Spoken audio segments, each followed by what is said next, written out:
ಜಗ್ಗಾಟದ ಮಧ್ಯೆ ನೂತನ ಸಚಿವರಿಗೆ ಒಳ್ಳೊಳ್ಳೆ ಸ್ಥಾನಮಾನ ಸಿಕ್ಕಿದೆ.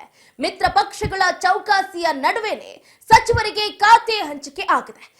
ಕೆಲ ಖಾತೆಗಳಲ್ಲಿ ಯಾವುದೇ ರೀತಿಯಾದಂತಹ ಬದಲಾವಣೆ ಮಾಡಿಲ್ಲ ಪ್ರಧಾನಿ ನರೇಂದ್ರ ಮೋದಿ. ಇನ್ನ ಕೆಲವು ಖಾತೆಗಳಲ್ಲಿ ಈಗಾಗಲೇ ಬದಲಾವಣೆ ಆಗಿರುವಂತದ್ದು. ಹಾಗಾದ್ರೆ ಯಾರ್ಯಾರಿಗೆ ಯಾವ ಖಾತೆ ದೊರೆತಿದೆ? ಹಗ್ಗ ಜಗ್ಗಾಟದ ಮಧ್ಯೆ ಈಗ ನೂತನ ಸಚಿವರಿಗೆ ಉತ್ತಮ ಸ್ಥಾನಮಾನವನ್ನ ಕೊಟ್ಟಿದ್ದಾರೆ.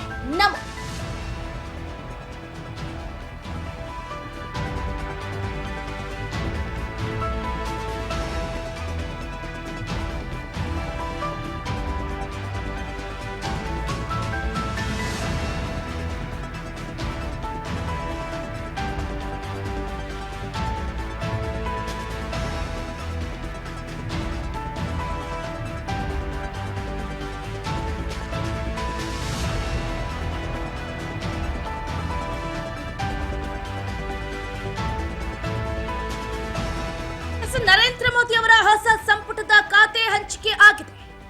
ಅಳೆದು ತೂಗಿ ಹಗ್ಗ ಜಗ್ಗಾಟದ ಮಧ್ಯೆ ನೂತನ ಸಚಿವರಿಗೆ ಉತ್ತಮ ಸ್ಥಾನಮಾನವನ್ನು ನೀಡಲಾಗಿದೆ. ಎಲ್ಲರೂ ಕೂಡ ಸ್ಯಾಟಿಸ್ಫೈಡ್. ಮಿತ್ರ ಪಕ್ಷಗಳ ಚೌಕಾಸಿ ನಡುವೆ ಸಚಿವರಿಗೆ ಖಾತೆ ಹಂಚಿಕೆ ಆಗಿದೆ. ಈಗಲ್ಲಿ ವೆಯ್ಟ್ ಮಾಡ್ತಾ ಇದ್ರು ಎಲ್ಲರೂ ಕೂಡ, ನಾವು ಅಂದ್ಕೊಂಡಿರುವಂತಹ ಖಾತೆ ಸಿಗಬಹುದಾ ಅಂತ. ಇನ್ನು ಕೆಲವರು ಯಾವ ಖಾತೆ ಕೊಟ್ಟು ನಾವು ನಿಭಾಯಿಸ್ತೀವಪ್ಪ, ಖಾತೆ ಸಿಗೋದೆ ಹೆಚ್ಚು ಅಂತ ಇನ್ನು ಕೆಲವರು ಅಂದ್ಕೊಳ್ತಾ ಇದ್ರು.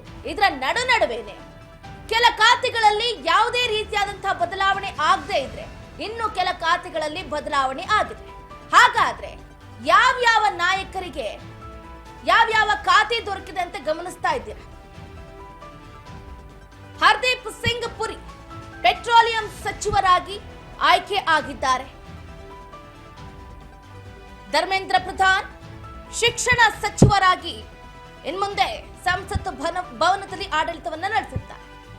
ಜೆಪಿ ನಡ್ಡಾ ಅವರಿಗೆ ಖಾತೆ ಬದಲಾವಣೆಯಾಗಿದೆ. ಕೇಂದ್ರ ಸಚಿವರಾಗಿ ಇನ್ಮುಂದೆ ಕಾರ್ಯವನ್ನ ನಿರ್ವಹಿಸಲಿದ್ದಾರೆ.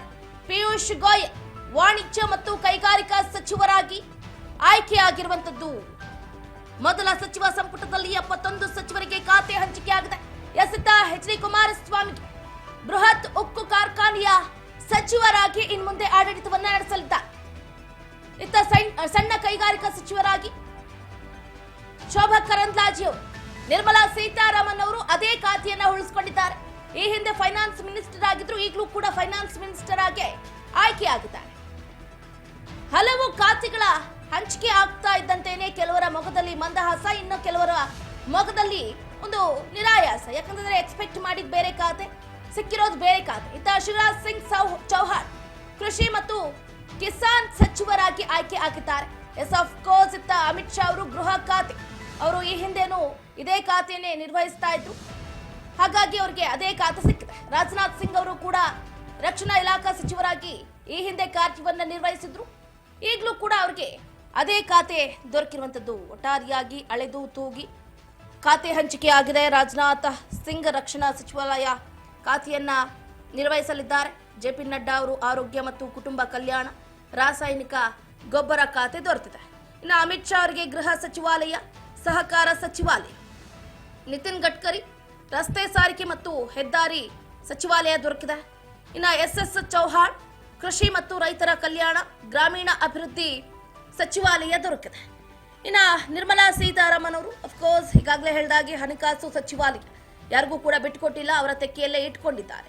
ಇನ್ನು ಎಸ್ ಜೈಶಂಕರ್ ವಿದೇಶಾಂಗ ಸಚಿವಾಲಯ, ಇವರಿಗೂ ಕೂಡ ಅದೇ ಸಚಿವ ಸ್ಥಾನ ದೊರೆತಿದೆ.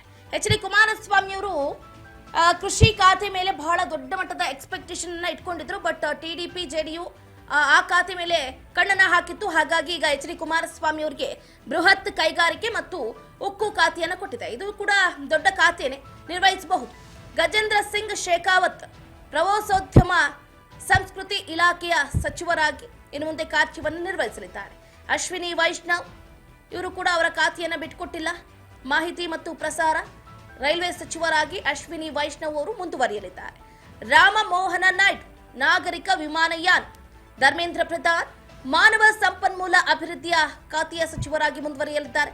ಅನ್ನಪೂರ್ಣಾದೇವಿ ಮಹಿಳಾ ಮತ್ತು ಮಕ್ಕಳ ಕಲ್ಯಾಣ ಇಲಾಖೆ, ಭೂಪೇಂದ್ರ ಯಾದವ್ ಪರಿಸರ ಅರಣ್ಯ ಹವಾಮಾನ ಬದಲಾವಣೆ, ಸಿಆರ್ ಪಾಟೀಲ್ ಜಲಶಕ್ತಿ, ಕಿರಣ್ ರಿಜಿಜು ಸಂಸದೀಯ ವ್ಯವಹಾರ ರವನೀತ್ ಸಿಂಗ್ ಬಿಟ್ಟು ಅಲ್ಪಸಂಖ್ಯಾತ ವ್ಯವಹಾರಗಳ ಸಚಿವರು, ಜ್ಯೋತಿರಾದಿತ್ಯ ಸಿಂಧ್ಯಾ ಟೆಲಿಕಾಂ ಸಚಿವ, ಗಿರಿರಾಜ್ ಸಿಂಗ್ ಜವಳಿ ಖಾತೆ ಸಚಿವರು, ಪ್ರಹ್ಲಾದ್ ಜೋಶಿ ಅವರು ಗ್ರಾಹಕರ ವ್ಯವಹಾರ, ಆಹಾರ ಮತ್ತು ನಾಗರಿಕ ಸರಬರಾಜು.